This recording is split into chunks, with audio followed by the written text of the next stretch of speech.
So thank you for joining us today to talk about crisis planning. It is admittedly not the most fun topic of conversation, but as we have learned this year, it is unfortunately a very important topic to talk about. A little bit about myself. I am a Maine native. I grew up in the Oxford Hills area, but I am what's called a boomeranger. I have left, I've come back, I've left, I've come back. I've lost count at this point how many times. But on one of my adventures away, I worked on an SBA, Small Business Administration funded project with small business owners down in the southeast coast of Massachusetts, so like New Bedford, Fall River area, as well as Rhode Island, that had been impacted by Hurricane Sandy. And so I did a lot of work in partnership with different organizations and other technical resource providers to help businesses impacted by that hurricane not only get through it, but figure out how to prevent other harm from happening down the road. And so a lot of what I'm going to talk about today, particularly things you can do in the short term, are a direct result of that work I did and things I learned along the way working with those business owners.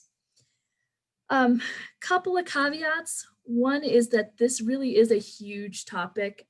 This is something that we have 5-day, week-long seminars and conferences about. So there's a lot of stuff to cover. And my goal here is to give you an overview and give you some really tangible, tactical things you can do, and then learn more as you go along. Another thing is that how deep you go in your planning really depends on the type of business you're running. So for example, if you have a small consulting business that you run out of your home, it's going to be a little bit different than if you have a restaurant or a manufacturing facility. You know, you're going to have a much broader, deeper dive that you're going to have to do. If you have questions about your specific situation or your specific industry after this presentation, by all means, reach out to your SBDC advisor. If you don't have one, just go to our website. It's mainesbdc.org, and you can request advising, and we'd be happy to connect you with someone who can help you through this planning process. So it's gonna freeze on me. It did this to me again. Hang on. There we go. I want to acknowledge that this year has been a doozy. It has been a really, really rough year.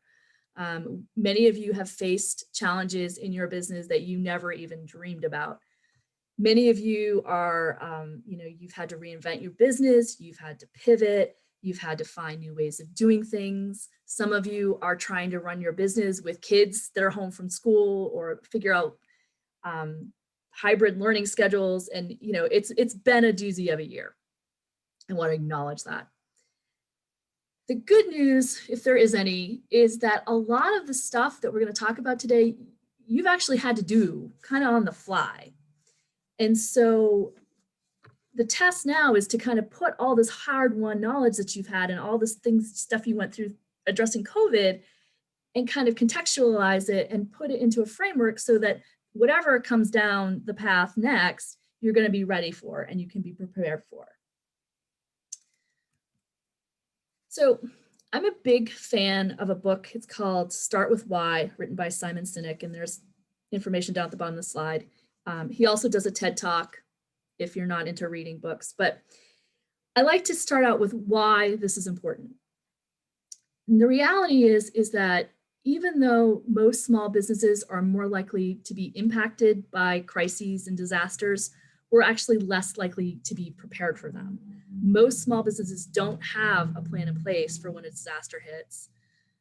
Almost half of us don't have access to generators. And as we know here in Maine, losing power is back to life. 2/3 of small businesses don't carry business interruption insurance. And we'll talk about that as we go along if you don't know what it is. But and then most importantly, over 40% of companies affected by a disaster won't reopen, and another 25% will close within 2 years.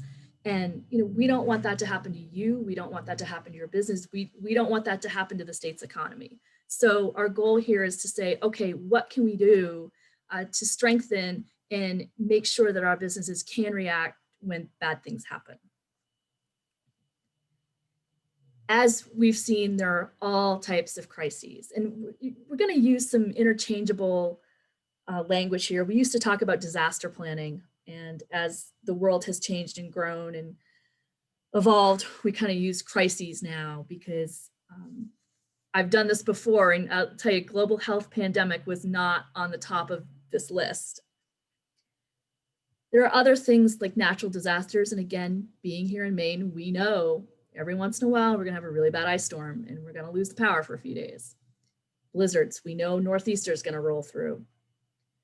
Hurricanes, we get impacted by them a lot less often, but certainly our coastal businesses are subject to having issues caused by hurricanes. Every once in a blue moon or tornado will blow through. Flooding, our small businesses that are, you know, like in downtown Augusta, downtown Hollowell, every spring, usually the Kennebuck floods. It's not uncommon to happen. Structure fires, and anything that can cause a prolonged utility outage, we need to be prepared for. There are other things, though, that also, as small business owners, we need to think about. Things like workplace violence, whether it is a disgruntled employee, a disgruntled ex-employee, maybe it's domestic violence situation that has caused issues in the workplace that we need to be mindful of. We haven't had a lot of issues here in Maine related to this, but certainly, you know, public violence, rioting, looting in other parts of the country have caused serious damage to businesses and have been problematic. Things like data breaches and ransomware attacks. I think it was the town of Durham just the other day had to put out an announcement that they've been, I think it was a phishing attack, and they told people, if you get an email from the town office, don't open it. It's becoming more and more common.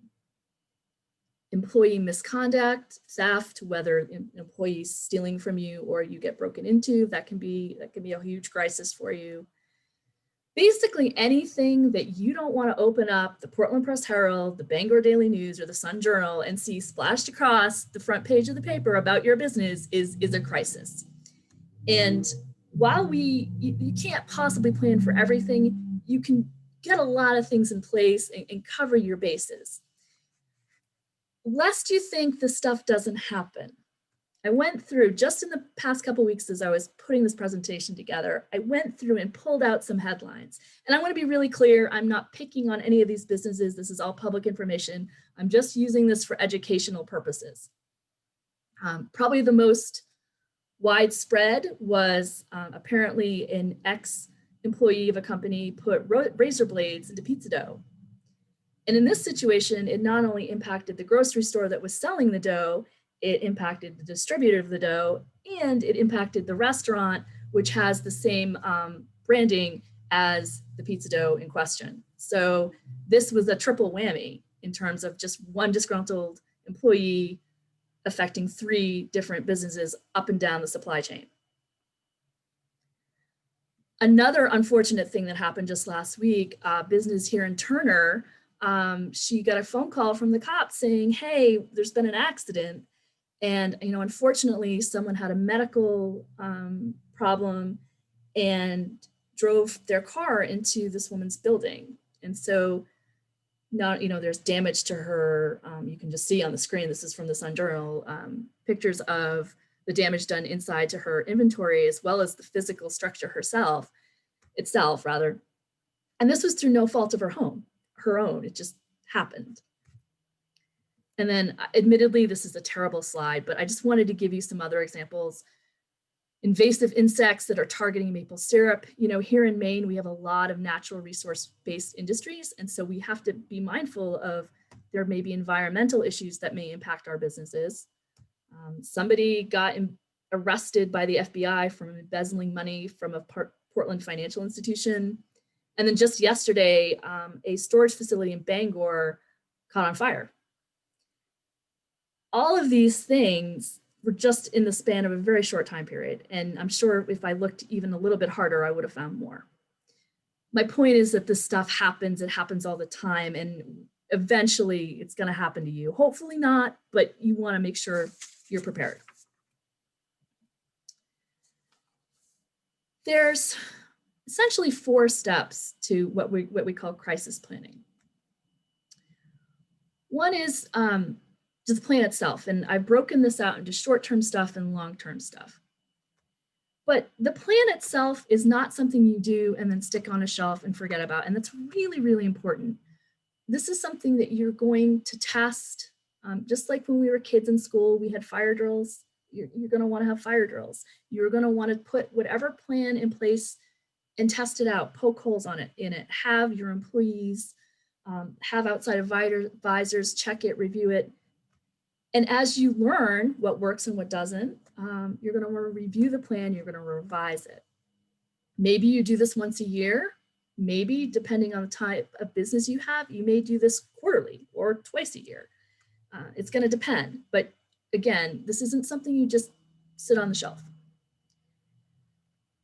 The fourth step is to implement it. And maybe you'll never get to this point. Maybe you'll get really lucky and you'll never have to actually implement this plan. But one of the interesting things when I was working with the Hurricane Sandy folks is there were quite a few people who'd actually had some semblance of plan in place, but then the disaster happened, and in their panic, they actually forgot they had a plan. Or more likely, they forgot what they did with the plan, where it was, or they couldn't access it because it was at the office and the office was under 3 feet of water. So just as you're going through your planning stage, make sure that when this disaster hits, you remember, oh, wait, I planned for this and I know where that plan is. It's really important.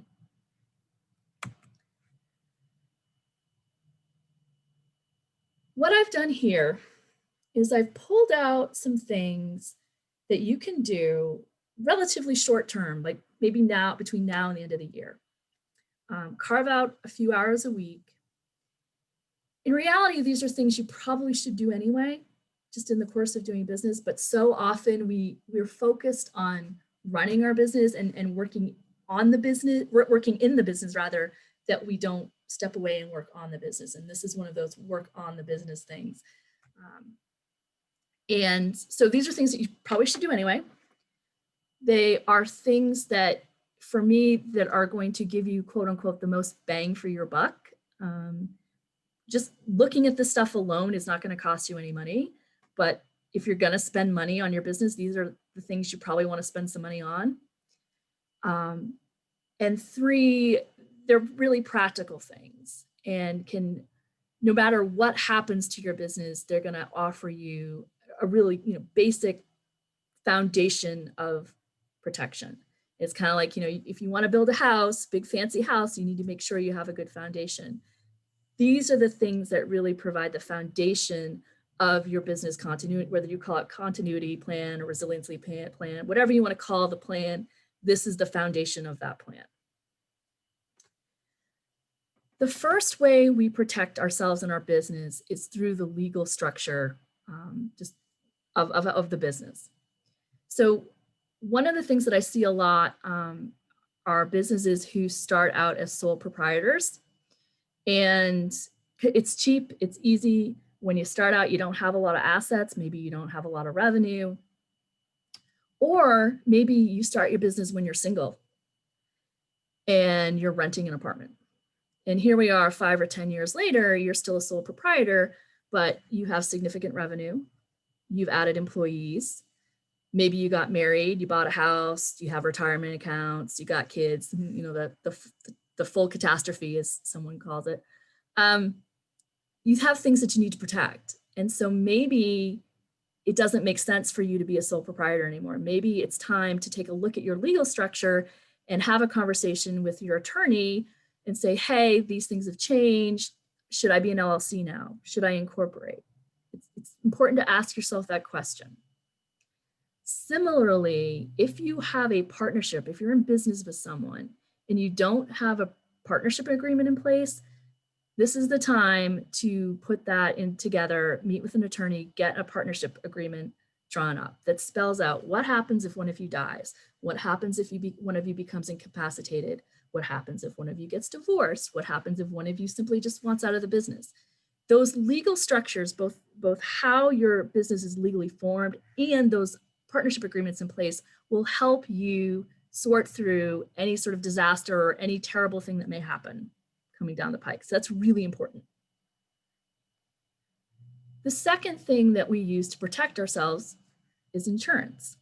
So I work with a lot of small business owners who, and when I'm talking about, I want to be really clear, I'm talking about business insurance. I'm not talking about health insurance here. I'm talking about business insurance. And I work with a lot of small businesses who simply don't have insurance or don't have adequate insurance. So if you don't have business insurance right now, this is a great time. Start doing your research, start doing your homework, call your insurance companies, get some quotes, figure out what you need and how much it's going to cost. Just again, do the research. Knowing is half the battle when it comes to insurance. If you do have insurance, this is probably going to be the most painful thing I'm going to ask you to do, which is pull out your insurance policies and actually read them. So it's going to be scintillating reading, but it's really important because one of the things we learned after Hurricane Sandy is people did not understand what their insurance covered and what it did not cover. And so fundamentally, just understand what your coverage is. If you need to, call your insurance agent and they can help walk you through it. They can help you understand it.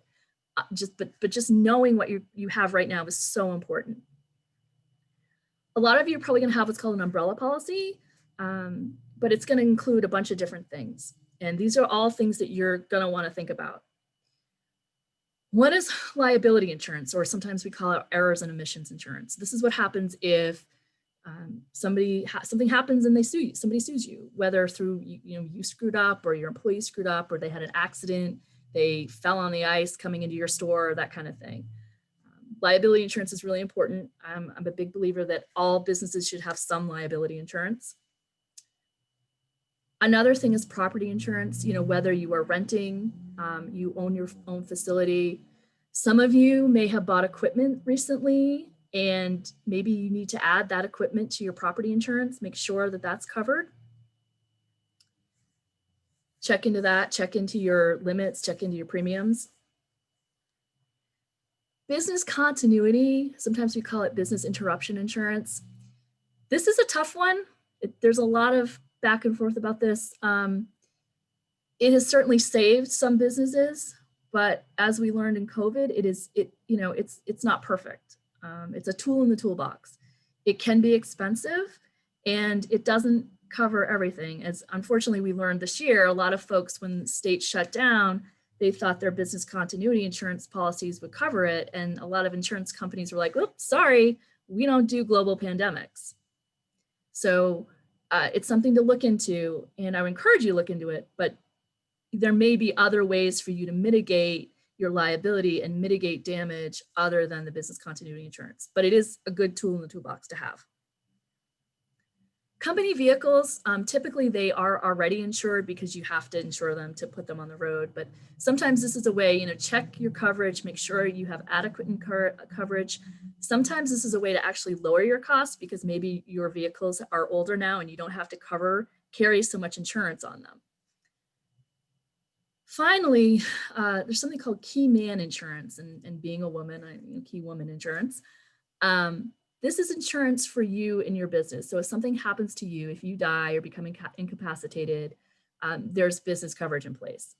Sometimes financing requires you to have this in place. So if you die, the loan, you owe the bank some money, that way the bank gets paid. If you have a larger company, and that's one of the challenges with this work is you can be a small business and have 2 employees, or you could have 300 employees. So depending on the scale of your business, there may be other critical employees that you want to have insurance coverage on. So maybe, for example, your CEO or your CFO, anyone who has a really critical role in your business that whose death or incapacitation could be a problem for your business, you want to have some insurance coverage. And this is also true for partners. You want to make sure that if you're in a partnership, you each have insurance so that if something happens to one of you, the business and the other partner are going to be okay. And like I said, we could do a whole seminar on just insurance, but this is sort of the basics. And again, do your research, make sure you understand what you have, figure out what you need, and figure out if, what it's going to cost you to get where you need to be. Another thing you want to do is review your accounting and technology systems.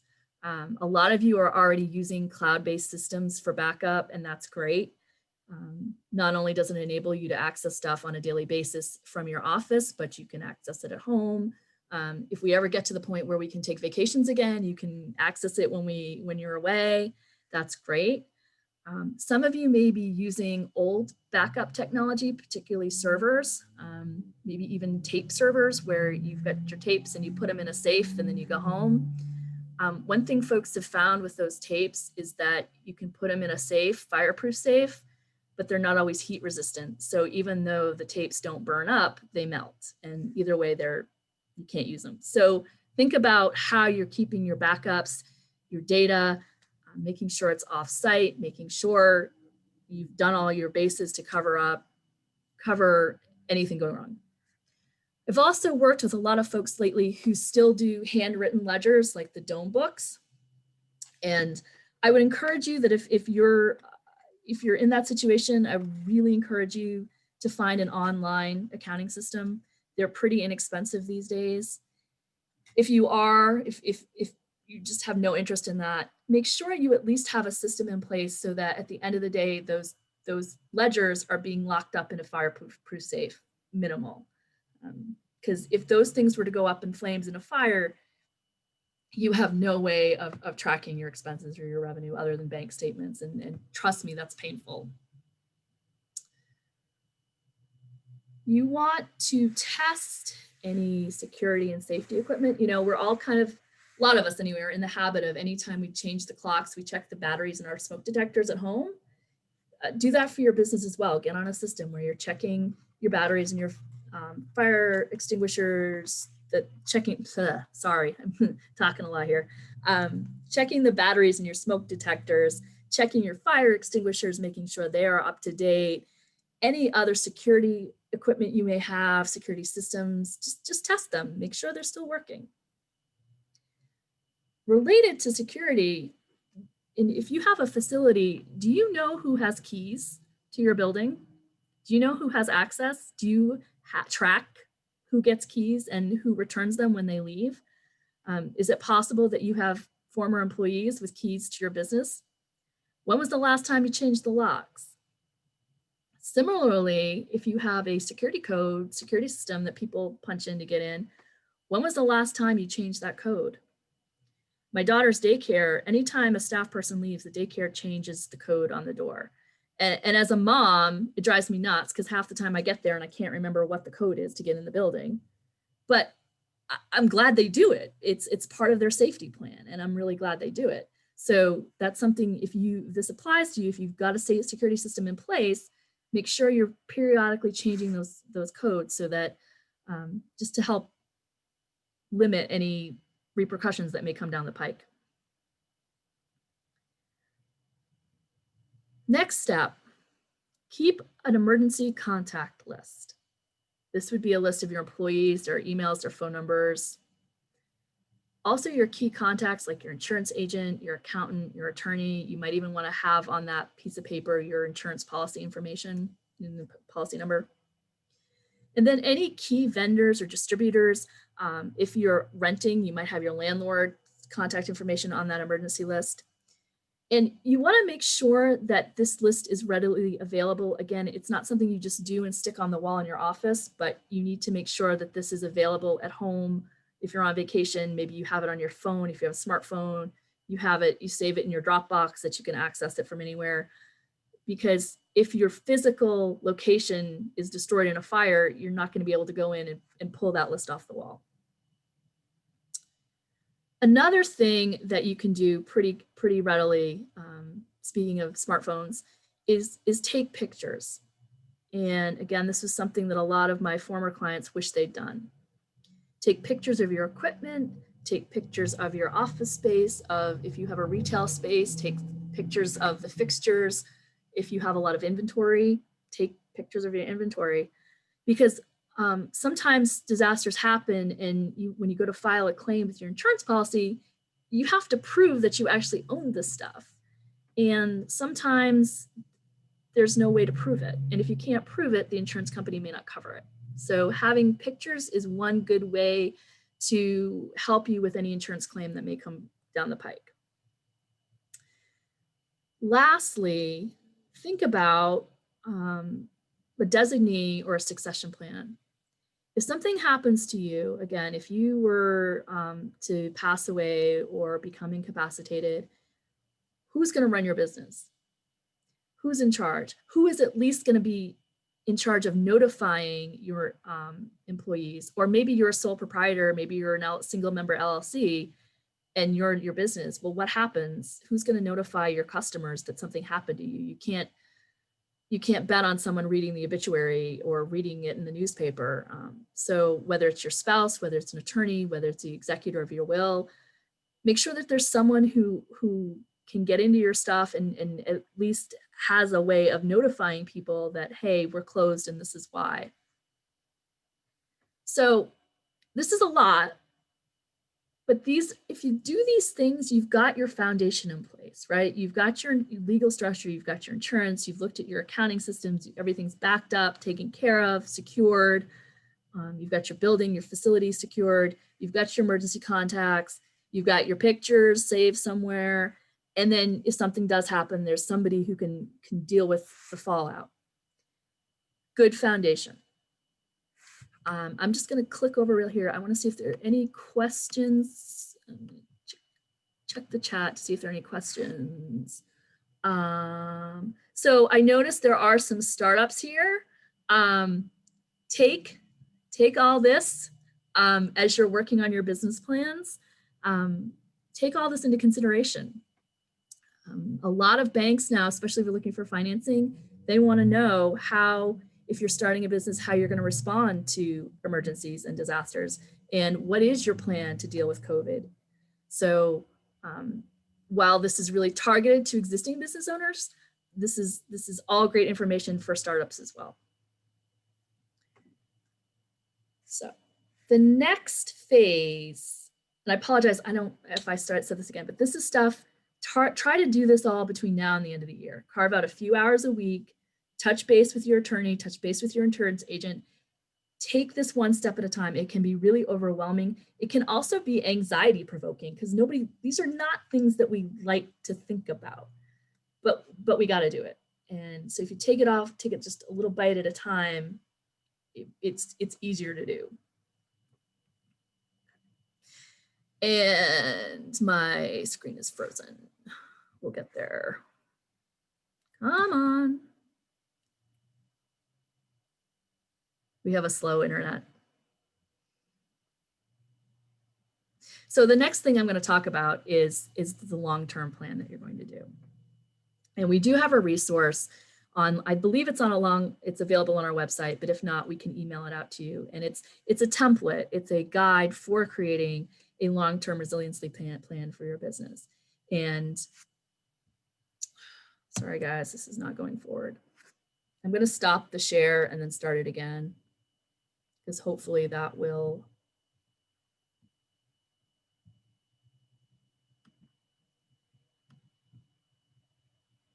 be able to get me back here. So we're going to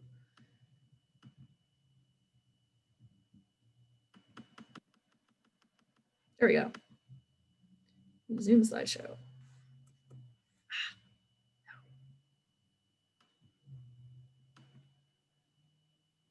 Sorry guys, bear with me one more time. This happens. La la la la. Come on. Share screen. This is what I want to do. I'm going to share it. We want from current slide. There we go. All right. So this is just the first kind of a snapshot of the resiliency guide that we have. Again, I believe it's on our website. If it's not, we can email it out to you.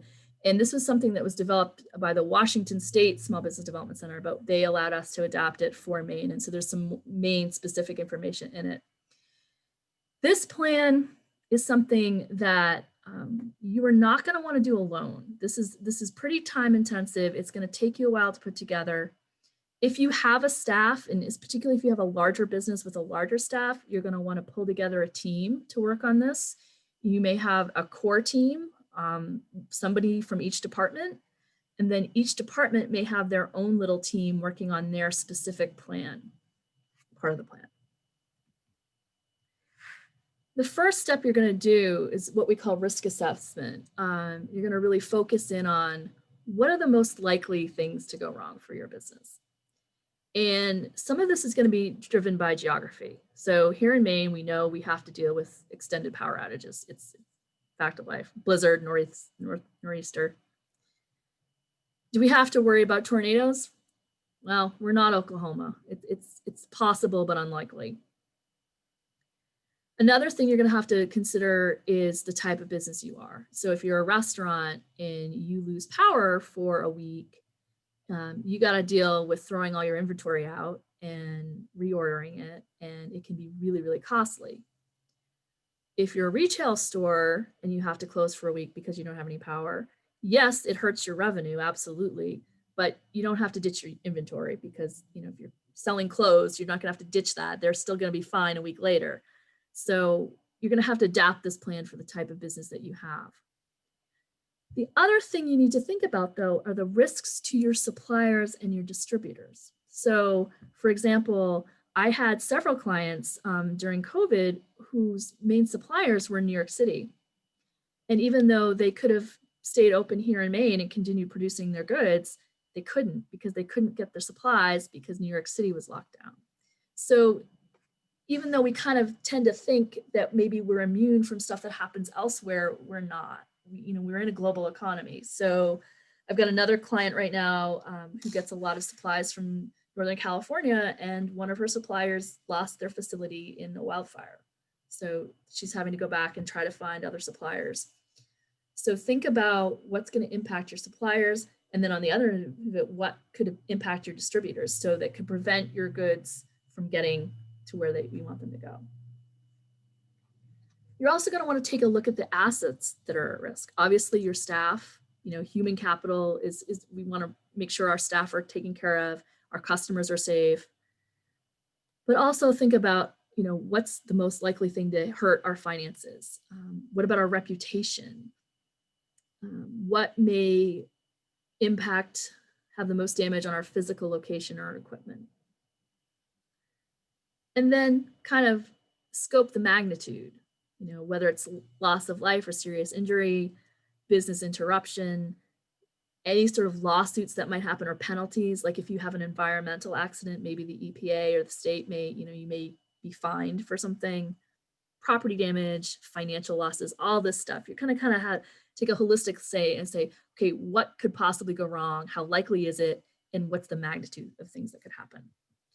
And you may end up with a matrix like this, and this is a pretty simple way of looking at it, but you make a list of all the things that can go wrong, and you say, okay, well, this is low harm, low probability. So for example, maybe your credit card processing system goes down for an afternoon.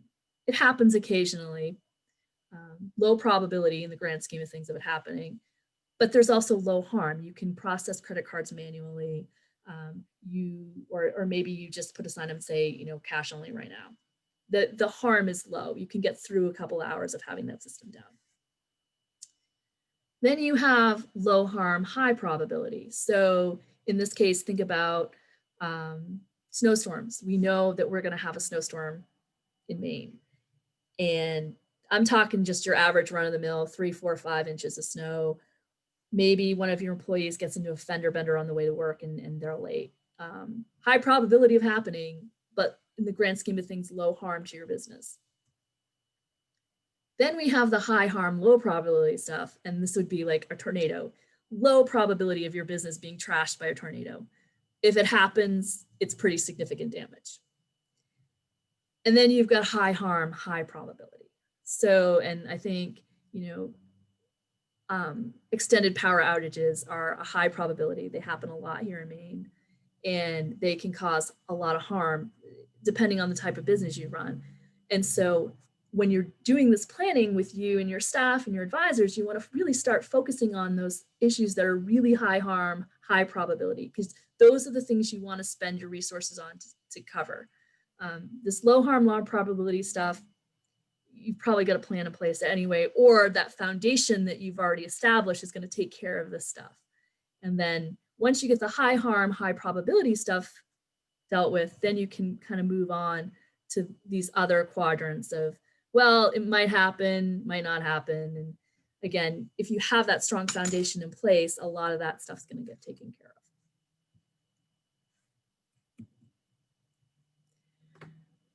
Then your next step is to really pull out what's critical and what's a priority. And again, this year, you've probably had to do a lot of this just on the fly.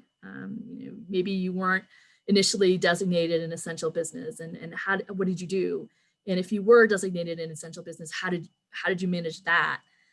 We saw a lot of pivoting and adaptation, curbside service, things like that.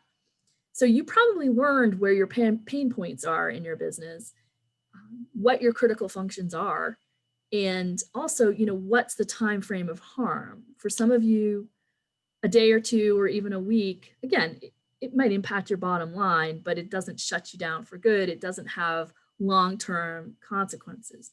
For other types of businesses, a week shut down is just really detrimental. We saw that with some of our tourism related businesses. Being shut down for a couple of weeks is really hard. So you also want to think about that, like how long do I need to be shut down before it's really, really detrimental? What are your priorities? Are there certain products that you sell that are in higher demand and you really want to focus on those products rather than others? What are your resources and what are your alternatives? So think about your suppliers. Can you get your supply goods from other places? Can you find other distributors to get them to market? And ultimately, what are your goals here and how do you achieve those goals? And again, this is so different depending upon the type of business you are. So it's hard to really dig in, but as you work with this team and you're planning, these are the things you're going to want to identify and map out. Emergency procedures is also something that's really important. Many of you may already have some semblance of these. If you have safety manuals or employee handbooks, you've maybe mapped this out already, but take a look at it if you have it. If you don't, you feel like you should, this is a good time to start working on an emergency procedure manual. As part of that, you'd want to consult your local fire and safety codes, maybe have your code enforcement agent officer with the town come in and check things out and at least have a conversation with them. You definitely want to post your emergency procedures in very visible places for employees. Like you can't see it, but on the back of my office door, there's a little map. There's a little hand-drawn map of the office and exits in case of emergency.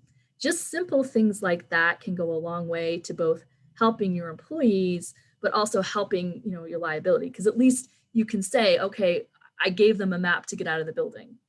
It's something that you are using to help mitigate your own liability as a business owner.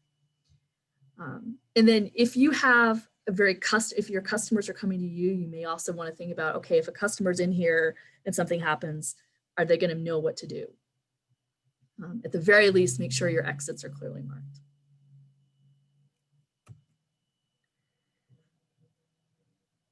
Once you've identified those harms and what the probability are, and kind of what the worst case scenarios are, then you have to figure out your response plan. And again, these are just some of the things you're going to have to think about as you're developing the plan. So there may be procedures you put in place. You're going to develop a continuity plan. So for example, who's in charge of communications? Who's in charge of the facility? Who's in charge of, maybe you have a offsite that you can move your company to a different location, who's in charge of that process. And you're going to identify those key areas and the person responsible, who's responsible for making sure the bills are being paid and people are being paid.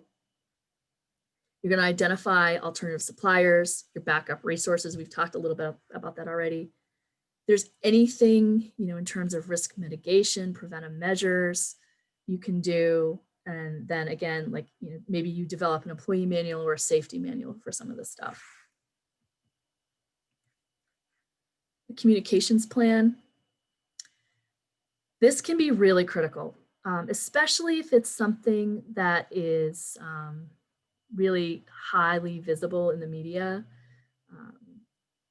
being able to communicate not only internally to your employees, but externally is really critical. You want to think about the messaging to your employees as well as your customers, also your suppliers and distributors, and then the general public. And so think about, when you had to shut down, if you had to shut down because of COVID, what did you do? How did you let people know? And how did you, were you doing it? Do you have a media person, or communications person? Who is authorized to speak to the media from your company? And so that's something to really think about. If you have a restaurant, for example, you may not want anybody else talking to the media, or maybe it's okay for your general manager to make a statement, but you want to make it clear to the other staff, if somebody calls from the newspaper, you either find me or this other person. Like, you want to keep that tight, and you want to make sure their messaging is consistent. And so, clearly make sure everybody understands who's authorized to talk to the press, who's authorized to make statements, who's not authorized. We also have to think about all the different platforms that people can find out us about. And so it used to be, if you're closed for the day, you just had to stick a sign on your door and make sure the answering machine was on. And now we live in a world where we need to make sure that's done, but also we've got to update our website. We've got to check our Facebook page, make sure our Facebook page is up to date. If you use any other social media accounts, like, hey, sorry, we're closed. If the internet goes down, if the phones go down, what do?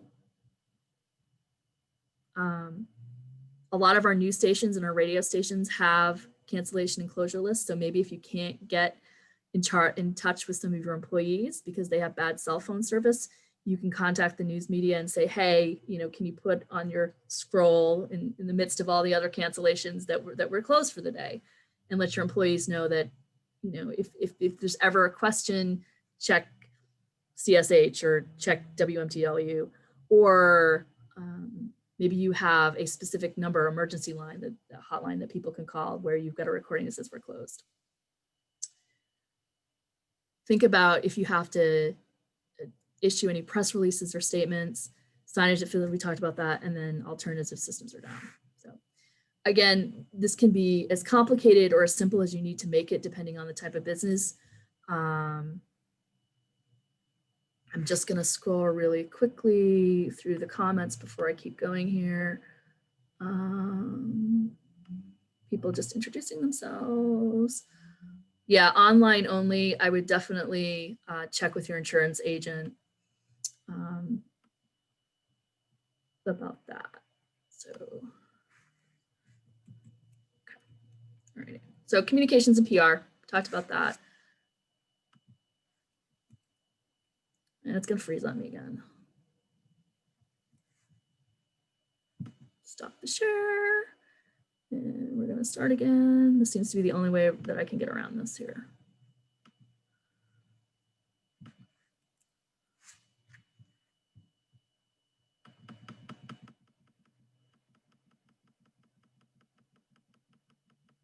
Okay, preventive measures. Okay, there we go. Another piece of the pie that we need to focus on is preventive measures. What are some proactive things that your business can take to mitigate your risk? And a lot of the stuff we've already talked about, doing drills, making sure that your employees are trained on safety procedures, emergency protocols, things like that. Are there any physical improvements that you need to make to your facility? Routine property maintenance. If we get a lot of snow this winter, make sure somebody's on top of shoveling off the roof so your roof doesn't cave in. It happens. At least once a year, we see this happen. There may be safety equipment that you need to purchase, whether it's PPE because of COVID or something else. At the very least, you want to make sure you have sand and salt on hand for the winter months. For those of you, we may have some folks here who this is their first Maine winter. So just have some salt and sand on hand. Anything else that you can think of that you can take proactively to make sure that you can mitigate the risk, lessen the chances of anything happening. Once you get this plan together, and again, it will take you a while to pull all this together. I'm I'm glossing over a lot of this stuff because I'm trying to keep it as high level as possible. But you're going to meet with your team and your advisors. You're going to go through, you're going to develop this plan, and then you're going to test it. It's really, really important because you won't know if it's broken if you don't test it. And you want to know that you need to fix it before there's an emergency at hand. So test things as appropriate. You want to review things and update as necessary. Again, at least once a year, pull it out, take a look at it. If you have high employee turnover, that employee contact list may have to get updated monthly, if not weekly. So just put that on your to-do list. Like, okay, it's the beginning of the month. Let's make sure our employee contact information is up to date and we have that. And then obviously, like I said, revise as necessary.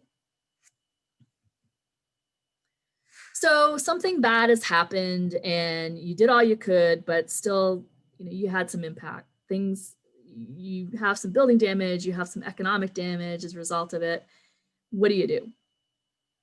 The first call you should make is to your insurance agent. Again, hopefully you have insurance and you're going to start that process. There may be assistance at the state and federal level. One of the things we all kind of got a crash course on how this worked this year, but oftentimes the state has to declare an emergency for then to be able to participate and receive federal disaster resources. So you need to make sure that that's happened. Sometimes the disaster is local. Just recently, there was a big chunk of the state that was designated a disaster as a result of drought. And so now farms and other entities can access federal funding related to drought. At the federal level, FEMA, the Federal Emergency Management Agency, is typically in charge of any natural disaster type things. Similarly, here in Maine, MEMA, the Maine Emergency Management Agency. At the local level, there may be local resources either through your municipality or organizations such as the Red Cross. Again, oftentimes in a disaster like a fire or something where there's been a significant loss of life or injury, the Red Cross will step in. There are resources at the SBA, disaster recovery loans. Many of you may have received an EIDL loan. It's economic injury disaster loan. And those have actually been around for a very long time. This is the one time that the SBA is actually a direct lender. Normally, if you want just a regular old SBA business loan, you go to your bank. In disaster related situations, the SBA is a direct lender. And so you go to the website, you fill out the paperwork. As we've learned, it's not always a smooth process, but it is a good resource for us when things go wrong. There may also be tax relief programs available to you as a result of disasters. And then other relief programs, right now there's a program for military reservists and then farms. Usually the farm stuff is through rural development, USDA. So there are resources out there. And again, you just have to figure it out. And you can always contact the SBDC because we're usually pretty on top of what's out there for you, especially if it's a widespread disaster. I put together a few resource links, and I believe, Kelsey, if you want to confirm, we're going to send you all, if you've registered for this, we're going to send out the PowerPoint, so you'll have this at your leisure and your disposal to use. Ready.gov is a good clearinghouse of all sorts of emergency preparedness information from all sorts of different federal agencies. There's a link specifically to the SBA resources on how you can get your small business prepared for stuff. The IRS, I was fascinated to read this. The IRS actually has a disaster preparedness information on their website talking about your records. It was actually really interesting. And then MEMA, again, this is the link to Maine Emergency Management Agency, and they also have Maine specific resources for small businesses. Additionally, and I want to be really clear, I'm not endorsing these companies. They're just companies that I worked with in the past, and they have some really good resources on their websites. Agility Recovery, Code Red Business Continuity Planning, and then Disaster Recovery is a nonprofit. if you go to their websites, they have a lot of small business related information that you may find helpful, including other templates for continuity planning. So that is the end of my presentation. And let's see, we still have a little bit of time. So let's go to, if you have any questions, let's see, feel free to put them into the chat. I think we've got too big a group to really open it up. Are there any questions? Was this helpful? Does this scare anybody? Is anybody like, oh God, I don't want to do this? Or hopefully you're sort of motivated. I always ask this question. Sorry, this is Jen. You know me. Hi, Jen. What are 2 or 3 things that everyone should do? I mean, you just gave a ton of stuff, like 2 or 3 things right after the seminar that they should do. Yeah. Everyone start and existing. Yeah. So I would go back to that, the short-term planning stuff. So make sure your legal entity is appropriate for your business now, today. Check your insurance. If you don't have insurance, start doing your homework. And then I guess the third thing would be your backup, making sure that, especially your accounting records, a lot of you are probably home-based businesses. You don't, you know, the security system stuff isn't necessary for you guys, but backing up your accounting records is huge. And like I said, I've seen a lot of folks over the past few weeks with the handwritten ledgers, and see what you can do with that. Either from switching your system, you're going to make your accountant really happy if you go online. It may wind up costing you less money because your accountant's going to be able to just easily download reports as opposed to looking over your ledgers. So those would be my top 3 things: legal structure, your insurance, and then your accounting system backed up. There was a lot in there. So accounting systems, I don't know that there's any I would recommend specifically. We kind of, you know, certainly QuickBooks Online is something that a lot of business owners use. There are other online platforms. Some of them are free. Just do your homework. And also you can always reach out to SBDC and you can talk to us about what your specific needs and concerns are. And there maybe we can say, okay, this is a better fit for you.